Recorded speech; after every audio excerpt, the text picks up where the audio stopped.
Lecture de la compilation post-mortem des écrits de Ellen G. White intitulée Message choisi, volume 2.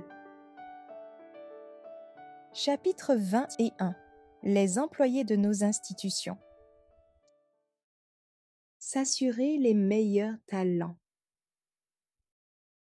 À diverses reprises, l'Esprit du Seigneur m'a poussé à rappeler à nos frères la nécessité de faire en sorte que les meilleurs talents soient employés dans nos diverses institutions, comme aussi dans les nombreux autres départements de notre cause. Ceux qui sont choisis pour être employés dans l'œuvre doivent être bien formés et dociles aux instructions divines. Des hommes que Dieu a honorés, comme il l'a fait pour Daniel, en leur accordant sagesse et intelligence. Des hommes réfléchis, portant l'empreinte de Dieu, qui avancent constamment dans la voie de la sainteté, de la valeur morale, capables de produire un travail excellent. S'ils sont progressifs, s'ils savent raisonner, si leur intelligence est sanctifiée, s'ils prêtent une oreille attentive à la voix de Dieu, s'efforçant de saisir tout rayon de lumière provenant du ciel, ils parcourront leur carrière comme le soleil qui ne dévie jamais de son cours. Ils croîtront en sagesse et en grâce devant Dieu. Nos institutions devraient être dirigées par des hommes à l'esprit assez large pour honorer les esprits cultivés et les rétribuer en proportion des responsabilités qu'ils assument. Il est vrai que ceux qui s'engagent dans l'œuvre du Seigneur devraient moins se préoccuper d'obtenir un salaire que d'honorer Dieu, de faire avancer sa cause et de s'assurer des richesses impérissables. Néanmoins, il ne faut pas s'attendre à ce que ceux qui sont capables d'entreprendre un travail exigeant, de la réflexion et des efforts assidus, et de produire un travail exact et bien fini, soient placés au même niveau que de simples manœuvres. Le talent doit être justement estimé. Ceux qui sont incapables d'apprécier un bon travail et des capacités mentales ne devraient pas être appelés à administrer nos institutions, car leur influence tend à limiter l'œuvre, à retarder sa progression, à la faire descendre à un niveau inférieur. Si nous voulons que nos institutions jouissent de la prospérité que Dieu désire leur accorder, il doit y avoir plus de mûres réflexions et d'ardentes prières, accompagnées d'un zèle infatigable et d'un travail fait avec dextérité. S'il est indispensable de pratiquer la plus stricte économie, partout où cela est possible, il se trouvera que les efforts de quelques esprits étroits pour réduire les dépenses par l'emploi de personnes acceptant de maigres salaires se traduiront par une perte inévitable. Les progrès de l'œuvre seront retardés et la cause s'en trouvera amoindrie. Lettre 63, 1886. Salaire des employés de nos institutions. L'œuvre des publications a été fondée sur le sacrifice. Elle a été maintenue grâce à l'intervention constante de la providence divine. Nous avons commencé dans une grande pauvreté. Nous avions à peine de quoi nous nourrir et nous vêtir. Quand les pommes de terre étaient rares et d'un prix élevé, nous les avons remplacées par des navets. 6 $ par semaine était le maximum de notre salaire pendant nos premières années d'activité. Nous ne pouvions nous procurer tout ce que nous désirions. Il fallait restreindre nos besoins. Mais nous étions bien décidés à donner au monde la lumière de la vérité présente.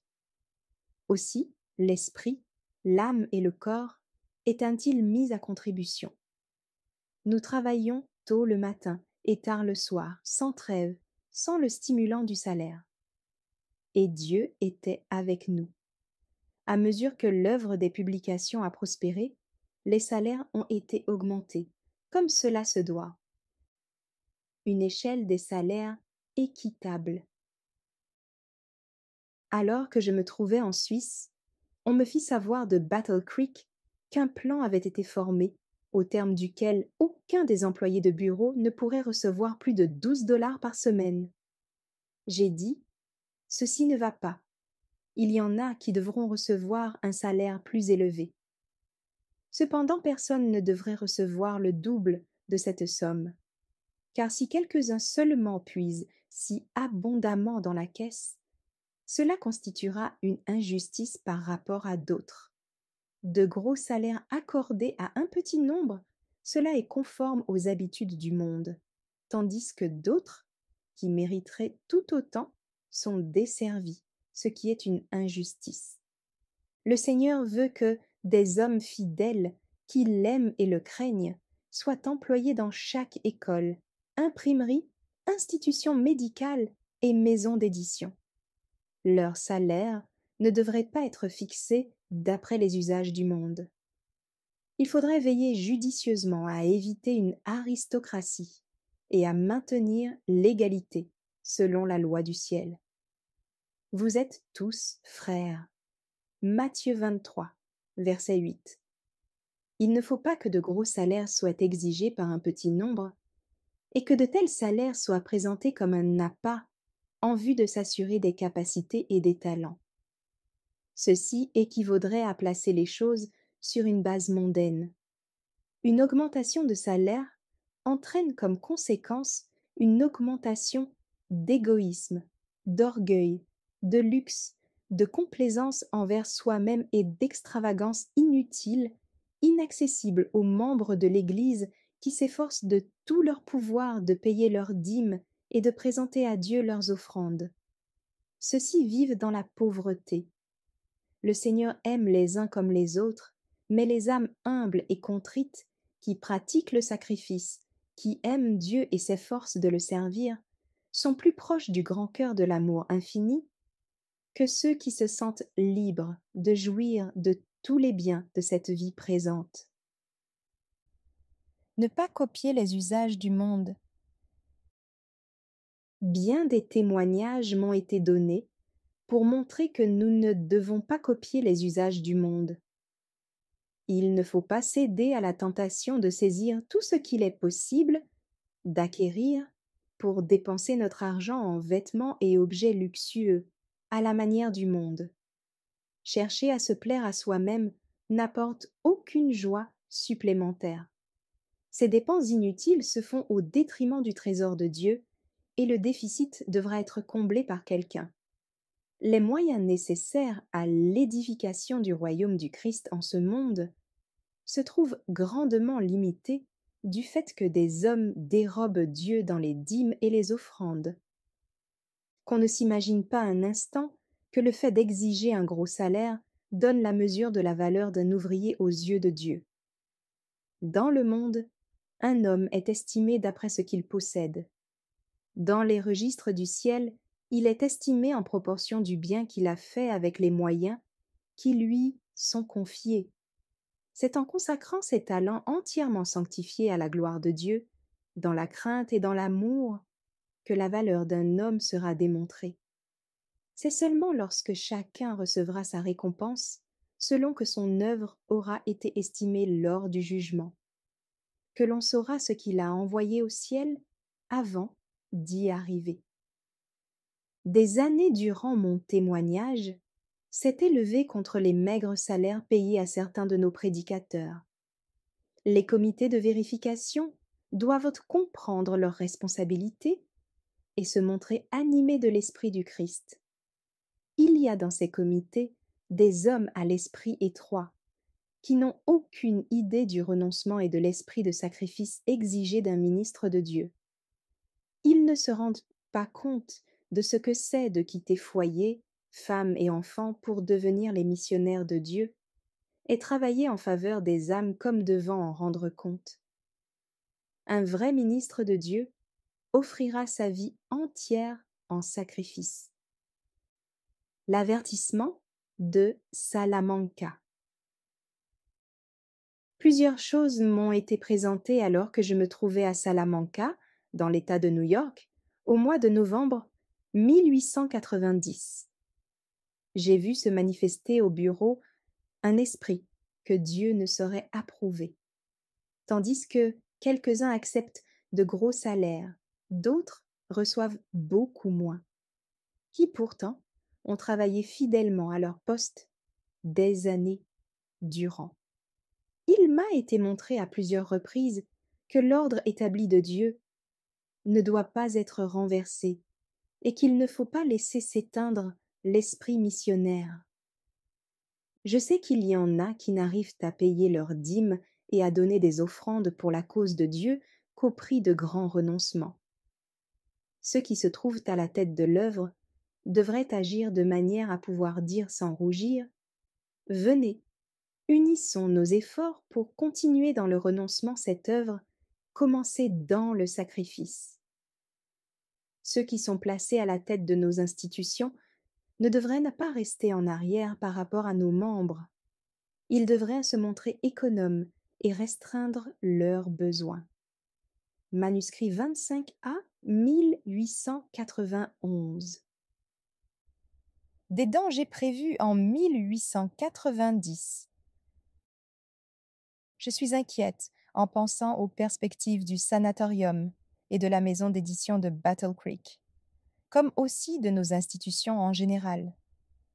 Un esprit s'est manifesté et est allé grandissant dans nos institutions, qui diffère beaucoup de celui qui, selon les révélations du Seigneur contenues dans sa parole, devrait caractériser les médecins et les employés de nos institutions sanitaires et de nos maisons d'édition. L'idée prévaut que les médecins du sanatorium et les hommes qui dirigent notre maison d'édition ne sont pas tenus d'adhérer aux principes de renoncement et de sacrifice de soi-même qui sont à la base du christianisme. Cette idée a pris naissance dans les conseils de Satan. Quand des médecins montrent, par leur conduite, qu'ils sont plus préoccupés de leur salaire que de l'œuvre de l'institution, il est évident que l'on ne peut compter sur eux comme sur des serviteurs du Christ désintéressés, craignant Dieu, accomplissant fidèlement l'œuvre du Maître. Les hommes dominés par des désirs égoïstes ne devraient pas rester au service de nos institutions. À ceux qui surestiment leur personne et leur service, Dieu demandera des profits proportionnés à leurs prétentions. Ils seront jugés selon leurs œuvres et d'après un étalon non moindre que celui qu'ils auront eux-mêmes choisi. S'ils ont exagéré la valeur de leurs talents et surestimé leurs capacités, il leur sera demandé de rendre des services proportionnés à leur estimation et à leurs exigences. Il en est bien peu qui connaissent vraiment le Père ou son Fils Jésus-Christ. S'ils étaient imprégnés de l'Esprit du Christ, ils accompliraient les œuvres du Christ. Ayez en vous les sentiments qui étaient en Jésus-Christ. Philippiens 2, verset 5. Les talents appartiennent à Dieu. Celui qui juge avec justice a dit: Sans moi, vous ne pouvez rien faire. Jean 15, 5. Tous les talents, qu'ils soient grands ou petits, ont été confiés aux hommes par Dieu pour être employés à son service. Quand des hommes emploient leurs capacités uniquement en vue de leur propre intérêt, sans se soucier de travailler en harmonie avec ceux qui pratiquent la médecine et qui professent la même foi, ils montrent qu'ils sont enclins à juger les autres d'après eux-mêmes. Ils ne cherchent pas à réaliser ce que le Christ demandait dans sa prière, qu'il soit un comme lui est un avec son Père. S'ils demandent des prix exorbitants pour leur service, Dieu, le juge de toute la terre, les tiendra responsables dans la mesure de leur propre surestimation. Ces exigences seront à la hauteur de la valeur qu'ils se sont attribuée. Du moment qu'ils se jugent eux-mêmes d'un point de vue purement monétaire, Dieu jugera leurs œuvres en comparant leurs services au prix qu'ils ont estimé valoir. À moins d'une conversion, aucun de ceux qui surestiment leurs capacités ne pourra entrer au ciel. car l'influence personnelle qu'il exerce dans le service du Christ ne pourra jamais égaler son estimation de lui-même, ni ses exigences en retour des services qu'il rend à autrui. Celui qui est égoïste et avide, ardent à saisir le moindre dollar qu'il peut obtenir de nos institutions pour les services rendus, celui-là limite l'œuvre de Dieu. Il n'a pas d'autre récompense à attendre. Il ne saurait être jugé digne de la récompense céleste, éternelle, dans les demeures que le Christ est allé préparer pour ceux qui renoncent à eux-mêmes et le suivent en portant sa croix. C'est pendant cette vie-ci, vie d'épreuve, que l'on montre si l'on est qualifié pour jouir de l'héritage acquis au prix du sang. Ceux qui sont animés du même esprit de sacrifice que le Christ a manifesté en se donnant lui-même pour le salut de l'homme déchu, qui boivent à sa coupe et sont baptisés de son baptême, ceux-là participeront à la gloire du Rédempteur. Lettre 41, 1890. L'importance du renoncement. Il m'a été montré que l'œuvre des publications ne devrait pas être dirigée selon les principes suivis par d'autres maisons d'édition. Il s'agit en somme d'une sorte d'école professionnelle. Chaque employé doit être un vrai missionnaire et se conformer aux principes qui ont présidé à sa naissance. Le renoncement devrait caractériser tous les ouvriers. Tous ceux qui occupent un poste élevé dans les bureaux devraient être caractérisés par le renoncement et donner l'exemple à tous les ouvriers.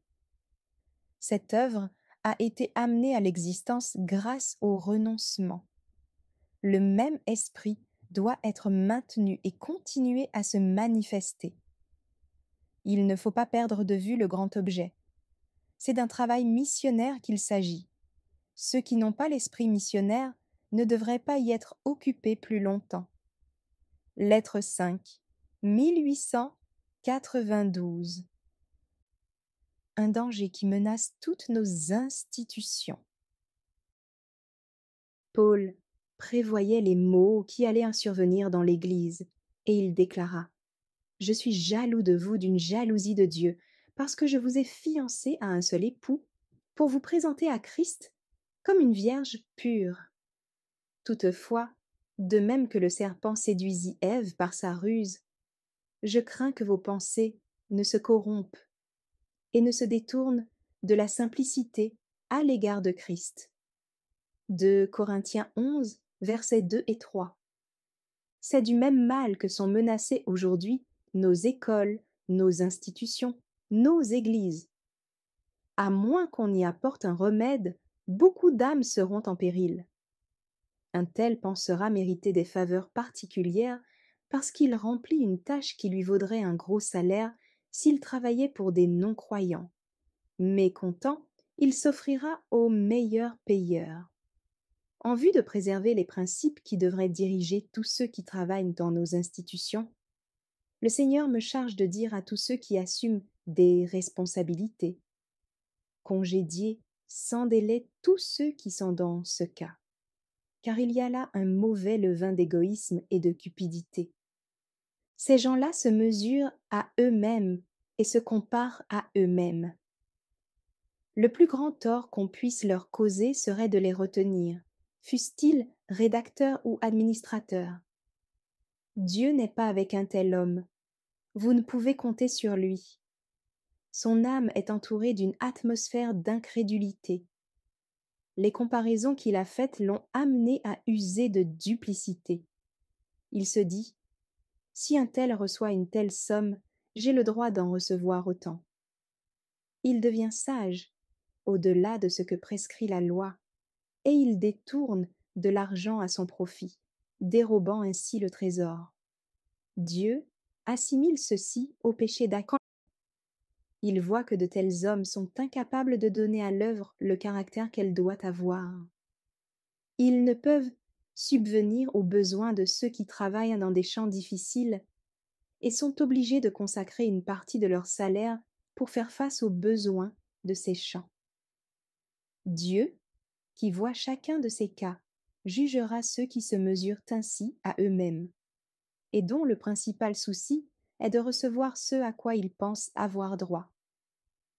Manuscrit 97, 1899. Un aspect caractéristique de l'œuvre est en danger. Étant donné les dimensions de l'œuvre à accomplir, nos ouvriers devraient être disposés à travailler pour un salaire raisonnable. Alors même que la possibilité d'obtenir de plus forts salaires vous serait offerte, vous devriez considérer l'exemple du Christ qui est venu dans notre monde pour y vivre dans le renoncement.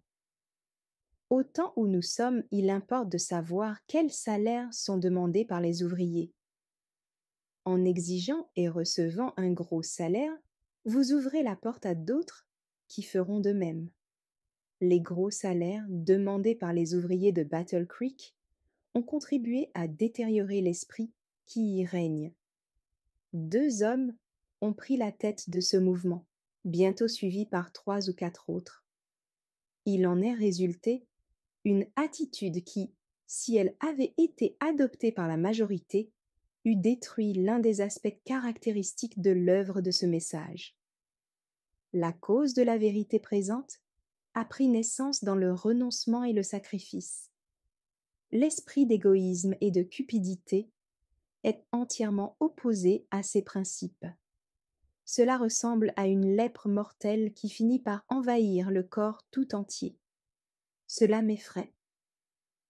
Il nous faut veiller à ne pas abandonner l'esprit de simplicité et de sacrifice qui a marqué notre œuvre à ses débuts. Il ne vous sera pas difficile d'exercer une grande influence au sanatorium de X lieu. Si vous agissez avec désintéressement, sans exiger le salaire auquel vous pensez avoir droit, le Seigneur vous assistera dans votre œuvre. Mais si, au contraire, vous demandez un gros salaire, un autre, puis un autre encore se croira autorisé à réclamer un salaire égal au vôtre. Ainsi sera dépensé l'argent qui devrait servir à édifier l'œuvre de la cause de la vérité présente en d'autres lieux. Avant de prendre des décisions importantes, il convient d'examiner tous les aspects de la question. N'oublions jamais que nous avons été admis dans l'œuvre pour agir avec le sens de nos responsabilités. Certains voudraient suivre l'usage du monde en ce qui concerne leur salaire, mais le Seigneur n'envisage pas les choses de la même manière. Il considère nos devoirs et nos responsabilités à la lumière de l'exemple de renoncement donné par le Christ. L'Évangile doit être présenté au monde de manière que le précepte s'accorde avec l'exemple. Nos sanatoriums ne doivent pas être dirigés selon la coutume du monde. Ne pensons pas que même le médecin-chef doive retirer un fort salaire. Nous sommes les serviteurs de Dieu. Lettre 370, 1907. Médecins et prédicateurs sont invités au renoncement. Je me sens poussé à vous écrire ce matin et à vous demander de veiller à ce que tous soient traités équitablement. Il m'a été montré que vous risquez d'agir à l'égard de certains médecins de manière à leur faire du tort. Il nous faut tout faire pour encourager le talent chez les prédicateurs, comme aussi chez les médecins, en leur assurant tous les avantages possibles. Mais il y a une limite qu'il ne faut pas dépasser. Quand nous avons cherché un médecin pour diriger l'œuvre médicale au sanatorium de Loma Linda, un homme d'expérience a consenti à venir sous certaines conditions. Il fixa une certaine somme pour récompenser ses services et déclara ne pouvoir venir pour une moindre somme. D'aucuns pensaient qu'il convenait d'inviter ce médecin aux conditions posées, étant donné qu'il semblait si difficile de trouver quelqu'un. Mais je dis à frère J.A. Burden, ce ne serait pas juste d'employer ce médecin en lui accordant un si gros salaire, alors que d'autres qui travaillent tout aussi fidèlement reçoivent moins. Ceci n'est pas juste, et le Seigneur m'a montré qu'il ne saurait approuver une telle discrimination. Le Seigneur demande du renoncement à tous ceux qui sont à son service, qu'ils soient médecins ou prédicateurs. Appelés à une œuvre agressive qui exige de grands moyens, nous devons inviter à servir de jeunes hommes qui travailleront en qualité de prédicateurs ou de médecins, non en vue de salaires élevés, mais en raison des immenses besoins de la cause de Dieu. Il nous faut des médecins et des prédicateurs dont les cœurs soient consacrés à Dieu et qui reçoivent leurs consignes du plus grand médecin missionnaire qui ait jamais existé. Qu'après avoir contemplé sa vie de renoncement, ils consentent joyeusement au sacrifice, afin qu'un plus grand nombre d'ouvriers puissent être engagés pour jeter la semence de l'Évangile. Si tous veulent travailler dans cet esprit, on se contentera de moindres salaires. Quelques-uns ont commis une faute à cet égard. Dieu leur a conféré des capacités leur permettant d'accomplir un service acceptable, mais ils ont négligé d'apprendre des leçons d'économie, de renoncement et de marcher humblement devant Dieu. Ils ont reçu les hauts salaires demandés et ils ont fait des dépenses exagérées. Ils ont cessé d'exercer une bonne influence et la main bénissante de Dieu ne les a pas accompagnés. Gardez-vous d'avoir trop confiance en ceux qui exigent de gros salaires avant de s'engager dans l'œuvre du Seigneur. Ceci est un avertissement de ma part. Lettre 330, 1906. Conseil donné à un médecin touchant un salaire fixe. Le plan selon lequel vous pourriez ajouter à votre salaire l'argent gagné par certaines activités ouvrirait la porte à une tentation qui aurait des effets désastreux. Ceci n'a pas été compris par vous, ni par ceux qui ont consenti à un tel arrangement. Ceci vous nuirait beaucoup et déshonorerait la cause de Dieu.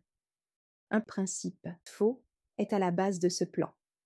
Rien ne doit être abandonné au hasard. Il faut penser à tout. Vous allez recevoir un salaire convenu et il vous faudra vivre avec cela. Un arrangement semblable a été prévu avec le docteur U. C'est là une transaction frauduleuse. Dieu voit où cela tend et ce qui en résultera. Cette méthode de rémunération ne doit pas être adoptée dans les sanatoriums qui seront établis. Cette institution doit vous payer une somme convenable en retour de vos services. Et tous les employés de l'institution doivent être rémunérés d'après les services rendus. Lettre 99, 1900. Un conseil donné, pas de pourcentage. Au sujet de la proposition faite par frère V, j'ai la même idée que vous. Nous ne pouvons adopter un plan prévoyant de hauts salaires. C'est le malheur qui est arrivé à Battle Creek, et j'ai certaines choses à dire à ce sujet. Devant nous s'ouvre un vaste champ missionnaire. Il nous faut répondre aux exigences du Christ qui a fait don de sa personne au monde. Rien ne doit être négligé de ce qui est humainement possible. Tout doit être fait avec soin et avec ordre. Autant que possible, tout doit être fait à fond. Quant à payer 25 $ par semaine, ajoutant un fort pourcentage pour les opérations chirurgicales, il m'a été montré en Australie que cela est impossible, car notre réputation est en jeu. Il m'a été montré que de nombreux sanatoriums devront être établis en Californie, où il y aura un grand afflux de population, en raison du climat. Nous devons nous conformer au conseil divin, tous prêts à suivre l'exemple de Jésus-Christ. Nous ne pouvons consentir à payer des salaires exagérés.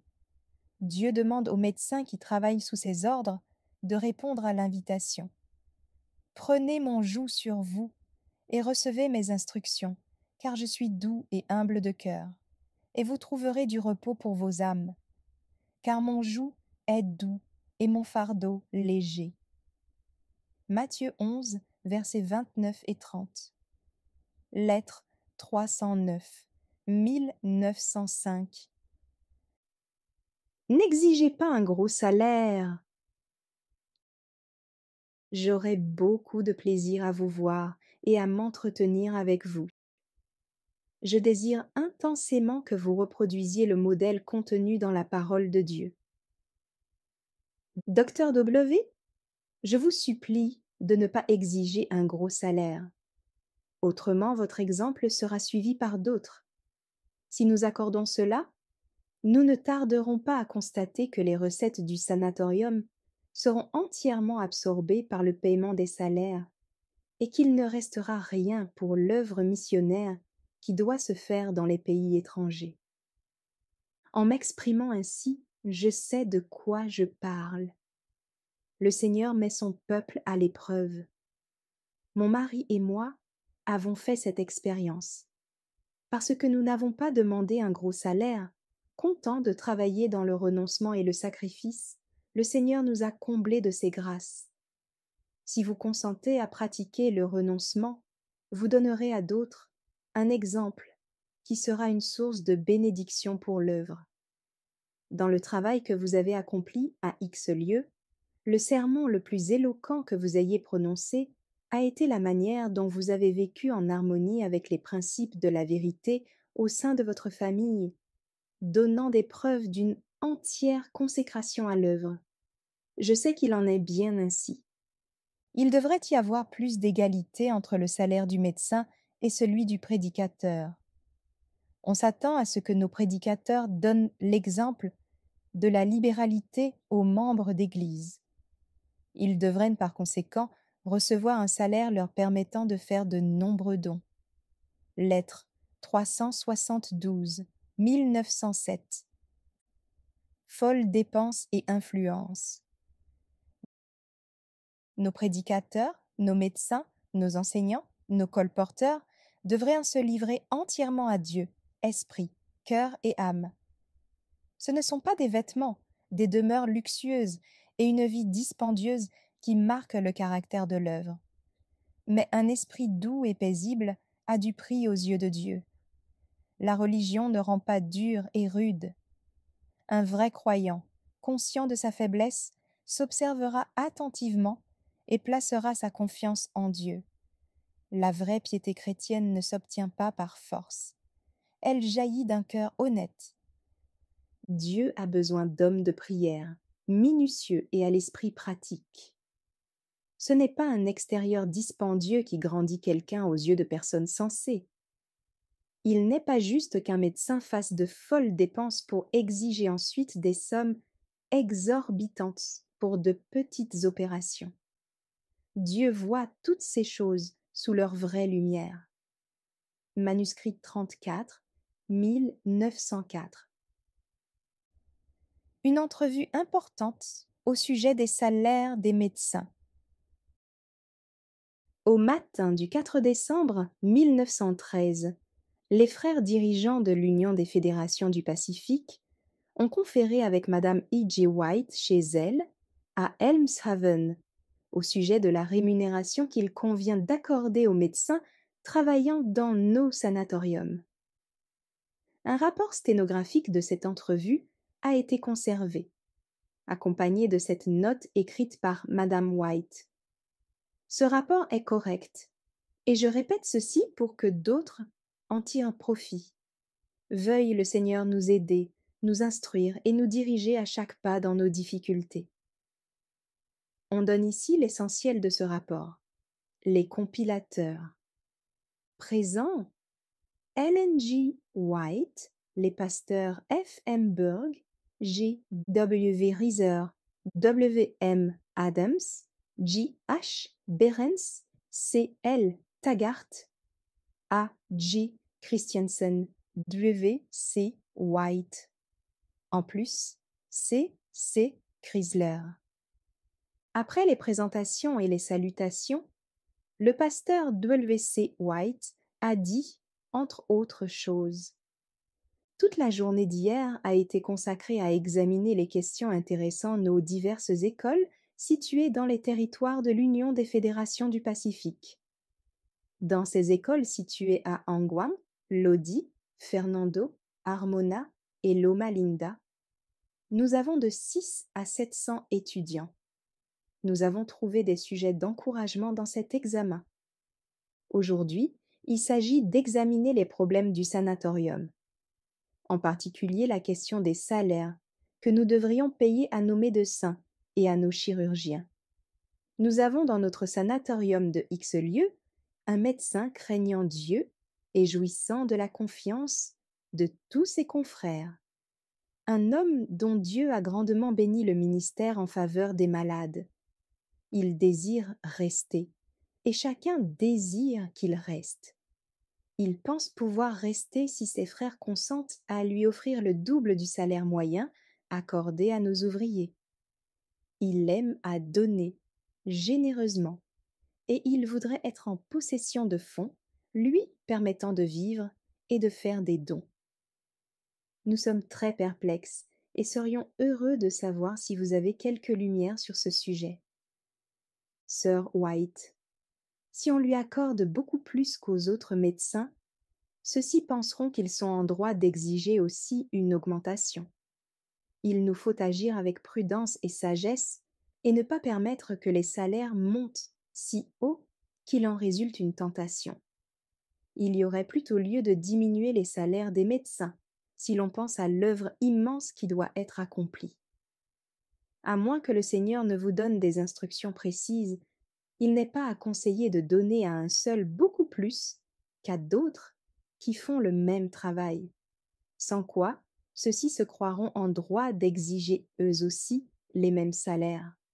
Chaque chose doit être examinée sous tous ses aspects, et nous ne devons pas penser que nous pouvons accorder un gros salaire à un bon ouvrier simplement parce qu'il le demande. Il convient plutôt de voir ce que nous pouvons faire en ce moment, où de nouveaux champs s'ouvrent, qui exigeront des dépenses beaucoup plus grandes. C'est ici que la foi de notre peuple sera mise à l'épreuve. W.C. White. En effet, maman, notre foi est mise à l'épreuve, surtout quand un groupe d'ouvriers ayant travaillé avec un homme en est arrivé à l'aimer et à l'admirer, et à croire qu'il est capable d'accomplir un meilleur travail qu'un autre. Naturellement, ils pensent que les frères ont tort de refuser à cet homme ce qu'il pourrait employer utilement. Ils pensent: qu'est-ce que 1000 ou 1500 dollars quand il y va de la vie de quelques personnes? Ils disent: voici tel et tel cas où il a réussi, et voici encore une vie qu'il a sauvée. Et ils pensent que ce serait faire preuve de petitesse d'esprit de ne pas lui accorder ce qu'il demande. Ils disent encore: personne n'a à travailler et à peiner comme un chirurgien. Pensez aux heures d'efforts ardus, d'anxiété, d'angoisse qu'il doit endurer quand une vie est suspendue à un fil. Il est vrai cependant qu'en nous occupant de cette question, nous ne devons pas oublier que d'autres institutions subiront l'influence de notre décision. Voici un sanatorium qui opère difficilement, bien que jouissant d'une situation idéale, et qui aurait toute facilité pour gagner de l'argent s'il pouvait disposer d'un brillant médecin. Médecin qu'il pourrait engager si on l'autorisait à payer 3 ou 500 dollars de plus que ce que prévoit l'échelle des salaires adoptés. On nous dit: si vous nous permettez de payer quelques centaines de dollars de plus que ce que vous nous conseillez, nous pourrons gagner 5000 dollars, plus qu'il n'en faut pour couvrir cette petite augmentation de salaire. Cela paraît juste, les choses étant examinées d'un point de vue matériel. Sir White, vous le voyez? À la base de tout cela, il y a un égoïsme qui déplaît au Seigneur. Il nous faut travailler d'une manière harmonieuse. Notre œuvre doit être poursuivie d'une manière harmonieuse. Il en est qui auront une vie difficile, d'autres une vie plus facile. Toutes ces choses doivent être acceptées comme elles viennent, Et les ouvriers doivent se rappeler ce que Jésus a donné en venant dans notre monde. J'ai beaucoup réfléchi et il me semble que nous pouvons accomplir une œuvre excellente en donnant un bon exemple. Si nous désirons ce que la plupart de nos frères ne peuvent recevoir, cela porte atteinte à notre influence. Un frère dira: tel et tel frère a un certain salaire, j'en veux autant. Ainsi les salaires suivront une courbe ascendante, de plus en plus. Le fait est que certains salaires devraient être diminués pour faire face aux besoins de l'œuvre qui nous confronte et qui consiste à avertir le monde. Dans le passé, quand le sujet des salaires a été pris en considération, j'ai dit à mes frères que le Seigneur connaît nos mobiles et qu'il peut diriger les événements à notre avantage quand nous nous y attendons le moins. Si nous donnons le bon exemple, la bénédiction du Seigneur repose sur nous. J'ai vu le Seigneur agir de bien des manières, en divers endroits pour secourir ceux qui voient les choses sous leur vrai jour et donnent l'exemple du sacrifice. Mes frères, si vous travaillez avec ardeur et prière, humblement, dans l'esprit du Christ, Dieu ouvrira des portes devant vous. Votre renoncement sera apprécié. À certaines occasions, quand mes frères m'ont demandé conseil pour savoir s'ils pouvaient demander une augmentation de salaire, je leur ai dit qu'ils pouvaient obtenir un petit avantage en demandant un meilleur salaire, mais que la bénédiction divine accompagnerait ceux qui suivraient une conduite différente. Dieu voit le renoncement. Le Seigneur Dieu d'Israël connaît tous les mobiles. Quand vous êtes placé dans une situation difficile, les anges de Dieu sont là pour vous aider et vous assurer victoire sur victoire. J'ai parlé très clairement à mes frères et leur ai conseillé de ne pas demander de plus gros salaires, car ce n'est pas là le mobile le plus puissant pour nous pousser à dépenser nos énergies en vue du salut des âmes. Il ne faut pas qu'une question de salaire nous empêche de répondre à l'appel du devoir, ou que ce soit qu'on ait besoin de nos services. Le Seigneur peut diriger les affaires de sorte qu'une bénédiction repose sur nos activités, plus précieuse que toute rétribution que nous pourrions ou que nous ne pourrions pas recevoir. Il fera prononcer à ses serviteurs des paroles qui auront le plus grand effet sur les âmes qui périssent. Le monde a faim et soif d'une aide du ciel. Je me suis efforcée de mettre en pratique ces principes de sacrifice. Je parle en connaissance de cause quand je dis que la bénédiction divine repose sur celui qui place le devoir avant toute autre chose. Je suis heureuse de pouvoir certifier ce matin devant vous que le Seigneur a fait tourner les choses plus d'une fois, de manière à nous faire avoir plus que nous n'aurions su demander. Le Seigneur mettra ses serviteurs à l'épreuve. S'ils se montrent fidèles et le laissent prendre soin d'eux, il les aidera en toute occasion.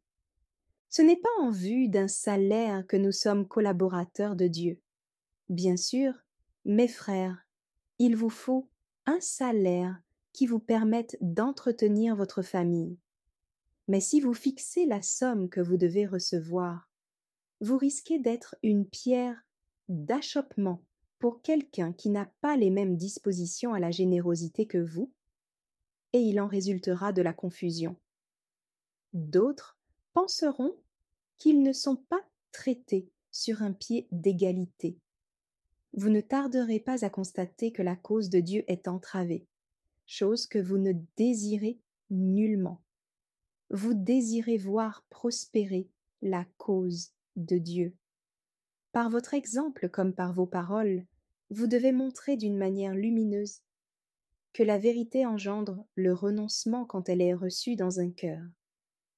Si vous allez de l'avant dans cet esprit, beaucoup vous suivront.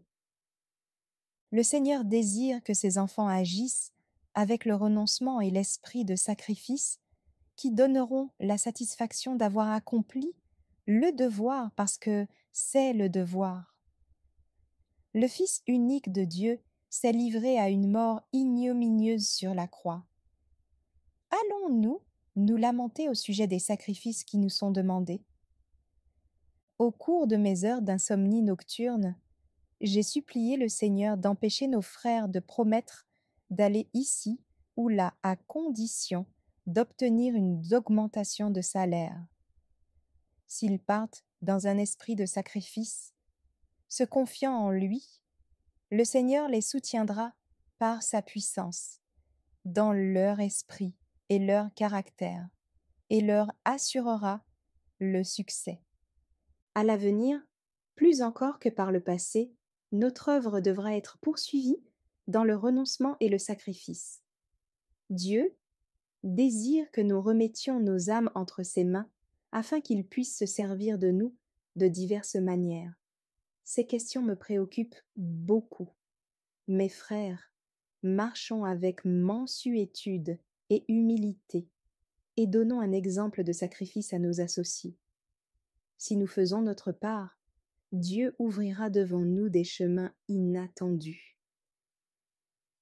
Si quelqu'un est tenté de proposer une chose qui soit en désaccord avec les principes de sacrifice de soi-même, qui ont été à la base de notre œuvre, souvenons-nous que, d'un revers de sa main, Dieu peut balayer tout bénéfice qui ne servait pas à sa gloire.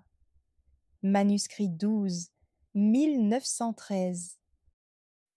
Répondre à un besoin urgent. Si, lorsqu'il y a manque de moyens, vous laissez vos ouvriers capables s'installer à leur compte, vous ne tarderez pas à désirer leur retour. La question financière peut être réglée d'une manière satisfaisante si tous les ouvriers consentent à une réduction de salaire aussi longtemps que les moyens font défaut. C'est le principe que nos maisons d'édition doivent appliquer d'après ce que le Seigneur m'a révélé. Il y aura beaucoup à faire et votre œuvre aura besoin de ces hommes. Ne devrions-nous pas être tous disposés à restreindre nos besoins en ce temps où l'argent est si rare? Mon mari et moi avons travaillé d'après ce principe. Nous disions, la maison d'édition est une institution appartenant au Seigneur. Aussi, allons-nous économiser, réduire nos dépenses au maximum. Pour l'avancement et le succès de son œuvre, le Seigneur exige des sacrifices de tous ses serviteurs. Que chaque ouvrier fasse maintenant de son mieux pour soutenir et conserver notre maison d'édition à X lieues. Ne pensez-vous pas que le Seigneur aimerait voir ce même esprit dans toutes nos institutions? Il nous faut introduire ce principe dans notre œuvre. Jésus a dit, « Si quelqu'un veut venir après moi, qu'il renonce à lui-même, qu'il se charge chaque jour de sa croix, et qu'il me suive. » Luc 9, verset 23. Sommes-nous prêts à suivre le Christ? Lettre 25, 1896.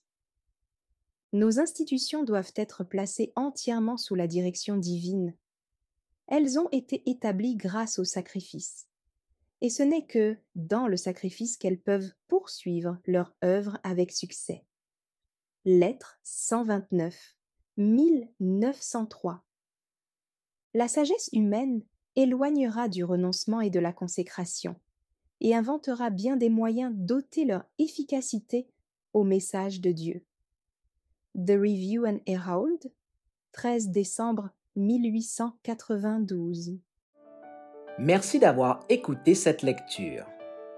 Si vous avez des questions ou des remarques sur le thème abordé, n'hésitez pas à les partager dans les commentaires et notre équipe ne manquera pas de les considérer. À bientôt sur lereste.org.